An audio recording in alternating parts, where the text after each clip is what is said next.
नमस्कार दोस्तों। आज के इस खास विश्लेषण में हम यूपीएसएससी यानी उत्तर प्रदेश अधीनस्थ सेवा चयन आयोग से आ रही एक बहुत ही ब्रेकिंग और अहम खबर पर बात करने वाले हैं। आयोग के टॉप लेवल मैनेजमेंट में एक बड़ा बदलाव हुआ है और जाहिर सी बात है, इस खबर ने कई एस्पिरेंट्स की धड़कनें बढ़ा दी हैं। क्या अब एग्जाम्स टल जाएंगे? क्या नई भर्तियों पर ब्रेक लग जाएगा? आइए बिना किसी देरी के एकदम फैक्ट्स के आधार पर इस पूरी सिचुएशन को समझते हैं। तो आज के इस डिस्कशन का एजेंडा बिल्कुल क्लियर है। सबसे पहले हम इस बड़े ट्रांसफर को डीकोड करेंगे, उसके बाद देखेंगे कि इसका सीधा असर एग्जाम डेट्स पर क्या पड़ने वाला है। फिर हम बात करेंगे पेंडिंग रिजल्ट्स और नए नोटिफिकेशंस की, और आखिर में फोकस करेंगे एग्जाम की तैयारी और स्ट्रेटजी पर। चलिए सीधा पॉइंट पर आते हैं।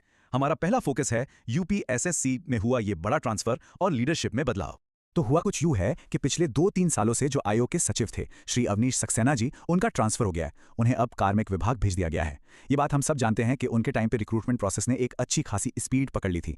अब उनकी जगह जो नए सचिव आ रहे हैं वो हैं श्री हरिकेश चौरसिया जी। ये पहले आयुष विभाग में थे। अब देखिए, जाहिर सी बात है, कोई आयुष विभाग से एकदम से यूपीएसएससी कैसे बड़े आयोग में आएगा, तो सिस्टम और वर्किंग स्टाइल को समझने में थोड़ा सा वक्त तो लगेगा ही, राइट? और बस यहीं से सारी टेंशन शुरू होती है।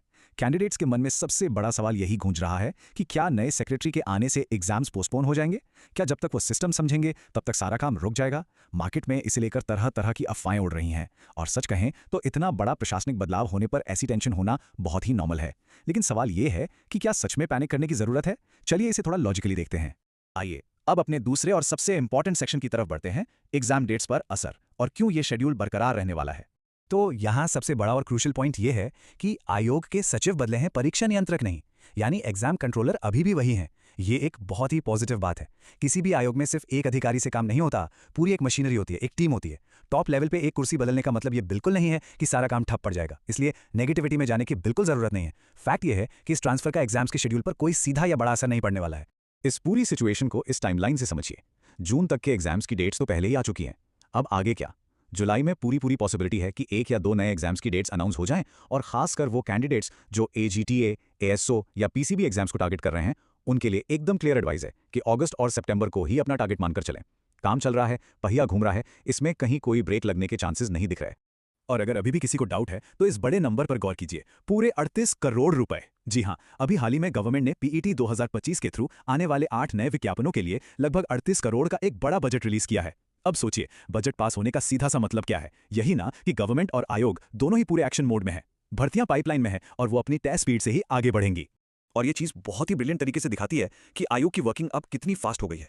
अभी रिसेंटली जो लेखपाल भर्ती हुई थी, उसका पैटर्न अगर हम देखें तो चीजें एकदम शीशे की तरह साफ हो जाती हैं।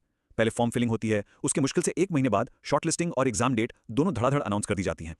अपकमिंग एग्जाम्स में भी यही रॉकेट स्पीड देखने को मिलने वाली है। मतलब ये कि फॉर्म भरने के बाद तैयारी के लिए एक्स्ट्रा टाइम बिल्कुल नहीं मिलने वाला। चलिए अब बात करते हैं हमारे तीसरे सेक्शन की, आगामी रिजल्ट और विज्ञापनों पर इस बदलाव का क्या और कैसे असर पड़ेगा। अब यहां थोड़ा प्रैक्टिकली सोचने की जरूरत है। हर चीज पर असर एक जैसा नहीं होगा। सबसे पहले बात करते हैं रिजल्ट्स की। देखिए, रिजल्ट एक बहुत ही सेंसिटिव मैटर होता है। नए सेक्रेटरी साहब जब आएंगे तो जाहिर है वो इन फाइल्स को खुद अच्छे से क्रॉस चेक करना चाहेंगे, और इसमें थोड़ा बहुत टाइम लग सकता है। इसलिए रिजल्ट्स में हल्का सा डिले पॉसिबल है। लेकिन अगर हम नए नोटिफिकेशंस की बात करें तो उन पर कोई असर नहीं पड़ेगा, वो बिल्कुल ऑन टाइम रहेंगे। बल्कि पूरी उम्मीद तो ये है कि इसी हफ्ते या अगले हफ्ते तक हमें 1-2 नए नोटिफिकेशंस देखने को मिल ही जाएंगे। तो इन सब बातों का कंक्लूजन क्या निकलता है? आते हैं अपने चौथे और आखिरी सेक्शन पर, तैयारी पे फोकस और समय का सही इस्तेमाल। देखिए, फालतू की अफवाहों और गॉसिप में एनर्जी वेस्ट करने का कोई फायदा नहीं है। सारा फोकस उन टॉपिक्स पर होना चाहिए जो मेरिट लिस्ट में नाम लाएंगे। डेली बेसिस पर करंट अफेयर्स को कवर करना शुरू कर दीजिए। यूपी जनरल नॉलेज यानी यूपीजीके को एकदम टिप्स पर कर लीजिए, और कंप्यूटर साइंस के कॉन्सेप्ट्स को इग्नोर करने की गलती तो बिल्कुल मत कीजिएगा, चाहे टारगेट लोअर पीसीएस हो, एएसओ हो या फिर एजीटीए। इस वक्त का सबसे बेस्ट यूज यही है कि अपने वीक एरियाज को स्ट्रॉन्ग किया जाए। और इस पूरे विश्लेषण के आखिर में एक बहुत ही गहरा सवाल है जिस पर हम सबको सोचना चाहिए। कैलेंडर पर गुजरता हुआ हर एक दिन एग्जाम को हमारे एक कदम और करीब ला रहा है। क्या हम उस दिन के लिए पूरी तरह तैयार हैं? देखिए, कुर्सियां बदलती रहेंगी, अधिकारी आते जाते रहेंगे, लेकिन एग्जाम का वो दिन अपनी स्पीड से ही आगे बढ़ रहा है। टाइम बहुत लिमिटेड है, और सक्सेस सिर्फ उसी को मिलेगी जो बिना किसी डिस्ट्रैक्शन के अपने गोल पर फोकस रहेगा। तो बस फैक्ट्स पर ध्यान दीजिए और पूरी एनर्जी के साथ तैयारी में लगे रहिए। मिलते हैं अगले विश्लेषण